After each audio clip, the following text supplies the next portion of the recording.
ಚಾಮರಾಜೇಶ್ವರ ಸ್ವಾಮಿ ದೇಗುಲದ ವಜ್ರ ವೈಢೂರ್ಯ ಬಹಿರಂಗಪಡಿಸಲು ಸುರೇಶ್ ಆಗ್ರಹ.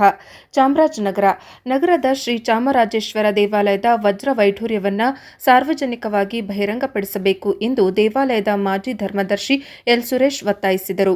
ನಗರದ ಜಿಲ್ಲಾ ಕಾರ್ಯನಿರತ ಪತ್ರಕರ್ತರ ಭವನದಲ್ಲಿ ಕರೆದಿದ್ದ ಪತ್ರಿಕಾಗೋಷ್ಠಿಯಲ್ಲಿ ಅವರು ಮಾತನಾಡಿ, 40 ವರ್ಷಗಳಿಂದ ನಾನು ಚಾಮರಾಜೇಶ್ವರ ದೇವಸ್ಥಾನದ ಧರ್ಮದರ್ಶಿಯಾಗಿದ್ದಂತಹ ಸಂದರ್ಭದಲ್ಲಿ ನಡೆದ ಗಿರಿಜಾ ಕಲ್ಯಾಣ ಮಹೋತ್ಸವದಲ್ಲಿ ವಜ್ರ ವೈಢೂರ್ಯವನ್ನು ದೇವರಿಗೆ ಧರಿಸಲಾಗಿತ್ತು. ತದನಂತರದ ದಿನಗಳಲ್ಲಿ ದೇವರಿಗೆ ಧರಿಸಿಲ್ಲ. ದೇವರಿಗೆ ವಜ್ರ ವೈಢೂರ್ಯವನ್ನು ಧರಿಸುವಂತಹ ಜಿಲ್ಲಾಧಿಕಾರಿಗಳಿಗೆ ಮನವಿ ಸಲ್ಲಿಸಿದರೂ ಯಾವುದೇ ಪ್ರಯೋಜನವಾಗಿಲ್ಲ. ಹಾಗಾಗಿ ಶೀಘ್ರದಲ್ಲೇ ದೇವಸ್ಥಾನದ ವಜ್ರ ವೈಢೂರ್ಯಗಳನ್ನು ಸಾರ್ವಜನಿಕವಾಗಿ ಬಹಿರಂಗಪಡಿಸಿ ಮುಂದಿನ ಗಿರಿಜಾ ಕಲ್ಯಾಣ ಮಹೋತ್ಸವದಲ್ಲಿ ದೇವರಿಗೆ ಧರಿಸಬೇಕು. ಅಲ್ಲದೆ ಇತ್ತೀಚಿನ ದಿನಗಳಲ್ಲಿ ರಾಜ್ಯದ ನಾನಾ ಕಡೆಯ ದೇವಾಲಯಗಳಲ್ಲಿ ಚಿನ್ನ ಆಭರಣ ಕಳ್ಳತನ ಪ್ರಕರಣವಾಗಿರುವ ಅನೇಕ ನಿದರ್ಶನಗಳಿವೆ. ಹಾಗಾಗಿ ದೇವಸ್ಥಾನದ ವಜ್ರ ವೈಢೂರ್ಯಕ್ಕೆ ಭದ್ರತೆ ಒದಗಿಸಬೇಕು ಎಂದು ಮುಜರಾಯಿ ಇಲಾಖೆ ಜಿಲ್ಲಾಡಳಿತವನ್ನು ಸುರೇಶ್ ಒತ್ತಾಯಿಸಿದರು. ವರದಿ ಹೊಮ್ಮ ನಂಜುಂಡ ನಾಯಕ, ಪ್ರಜಾಪವರ್ ಟಿವಿ, ಚಾಮರಾಜನಗರ. ನನ್ನ ಪತ್ರಕರ್ತರ ಮಿತ್ರರಲ್ಲಿ ಕೇಳ್ಕೊತಾ ಇದ್ದೇನೆ. ಚಾಮರಾಜನಗರದಲ್ಲಿ 40 ವರ್ಷಗಳ ಹಿಂದೆ ನಾನು ಧರ್ಮದರ್ಶಿಯಾಗಿದ್ದು.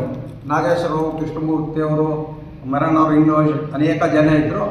ನಮ್ಮ ದೇವಸ್ಥಾನದಲ್ಲಿ 100 ಕೋಟಿ ರೂಪಾಯಿ ಹತ್ತಿರ ಇರೋಂಥ ವಜ್ರ ವೈಢೂರ್ಯ ಇದೆ ಅಂತ ಹೇಳಿದ್ರು.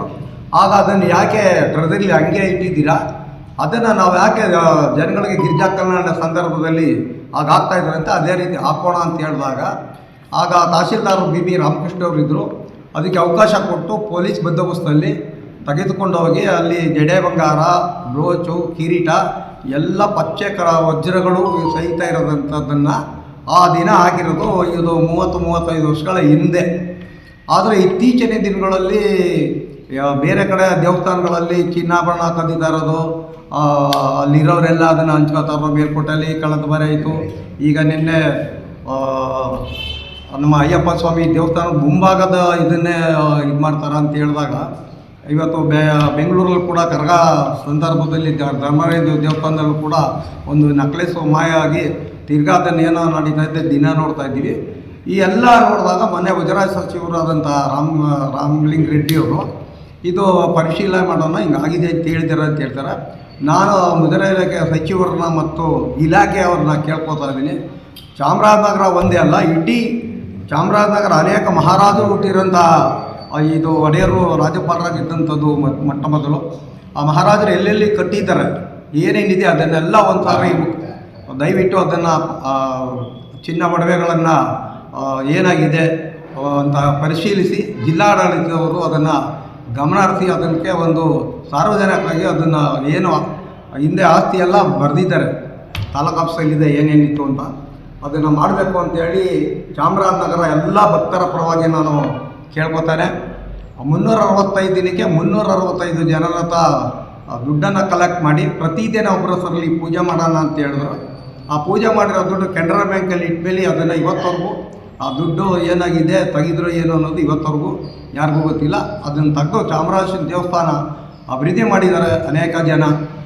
ಇದ್ರ ಜೊತೆಯಲ್ಲಿ ಆದಾಗ ಅದು ವ್ಯಾಲಿ ಜಾಸ್ತಿ ಆಗುತ್ತೆ. ವ್ಯಾಲಿ ಅಂದರೆ ಭಕ್ತರಿಗೆ ಅದು ಖುಷಿ ಕೊಡುತ್ತೆ ಅಂತ ನಾನು ಈ ಸಂದರ್ಭದಲ್ಲಿ ಕೇಳಿಕೊಂಡು, ಅಲ್ಲಿಯ ಪುರೋಹಿತರು ರಾಮಶೇಷ ದೀಕ್ಷಿತರು ಅಲ್ಲಿ ಆಗಮಿಕರಾಗಿದ್ದರು. ಅನೇಕ ಜನರೆಲ್ಲ ಉತ್ತಮವಾದ ಕೆಲಸ ಮಾಡ್ಕೊಂಬರ್ತಾರೆ, ಈಗಲೂ ಮಾಡ್ತಾಯಿದ್ದಾರೆ. ಆದರೆ ಇದ್ರ ಬಗ್ಗೆ ಅವ್ರಿಗೆ ಗಮನ ಹರಿಸಿ ಅವರು ಕೂಡ ದೇವಸ್ಥಾನ ಮಂಡಳಿಯವರಲ್ಲಿ ದೇವಸ್ಥಾನದಲ್ಲಿ ಏನು ಪೌರೋಹಿತ್ಯ ಮಾಡ್ತಾರೆ ಅವ್ರುಗಳಿಗೂ ತಿಳಿದೆ. ಅವರು ಕೂಡ ಸರ್ಕಾರದ ಮಟ್ಟದಲ್ಲಿ ಇದ್ರ ಬಗ್ಗೆ ಅವರು ಕೂಡ ಮುದ್ರಾ ಇಲಾಖೆಗೆ ಹೇಳಬೇಕು ಅಂತ ನಾನು ಅವ್ರನ್ನೂ ಕೂಡ ಕೈ ಮುಗಿದು ಕೇಳ್ಕೊತಾ ಇದ್ದೀನಿ. ನಾನು ಸುರೇಶ್ ಅಂತೇಳಿ ಮಾಜಿ ಚಾಮರಾಜೇಶ್ವರ ದೇವಸ್ಥಾನದ ಧರ್ಮದರ್ಶಿ ಹಾಗೂ ಈಗ ನಾನು ರೆಡ್ ಕ್ರಾಸ್ ಮತ್ತು ಅಥ್ಲೆಟಿಕ್ಸ್ ಅಂತೇಳಿ ಅಧ್ಯಕ್ಷರಾಗಿ ಕೆಲಸ ಮಾಡ್ತಾಯಿದ್ದೇನೆ.